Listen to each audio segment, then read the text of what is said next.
গ্রীষ্মের এক প্রচণ্ড গরমের দিনে একটি পিঁপড়া জল খুঁজছিল। কিছুক্ষণ হাঁটার পর সে নদীর কাছে এসে পৌঁছাল। জল পান করার জন্য সে একটি ছোট পাথরের উপর উঠে গেল। জল পান করার চেষ্টা করার সময় সে পিঁপড়ে নদীতে পড়ে গেল। একটি গাছের ডালে বসে থাকা ঘুঘু দেখতে পেল একটি পিঁপড়া নদীতে পড়ে গেছে। ঘুঘুটি দ্রুত একটি পাতা ছিঁড়ে নিয়ে পিঁপড়ার কাছে নদীতে ফেলে দিল।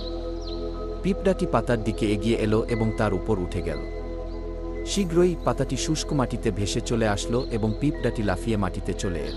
ওহ বন্ধু, আজ আমাকে সাহায্য করার জন্য তোমাকে অনেক ধন্যবাদ। তুমি না থাকলে আমার কি হতো জানি না। একই দিনে এক পাখি শিকারী ঘুঘুটিকে আটকানোর জন্য তার উপর জাল ফেলতে যাচ্ছিল, কিন্তু পিঁপড়া তাকে দেখতে পেল এবং অনুমান করল যে সে কি করতে চলেছে। ঘুঘুটি বিশ্রাম নিচ্ছিল এবং শিকারীর সম্পর্কে কোনো ধারণা ছিল না। পিঁপড়াটি দ্রুত শিকারীর পায়ে কামড় দিল। ব্যথা অনুভব করে শিকারী তার জাল ফেলে দিল এবং হালকা চিৎকার করল। ঘুঘুটি তা লক্ষ্য করে দ্রুত উড়ে গেল।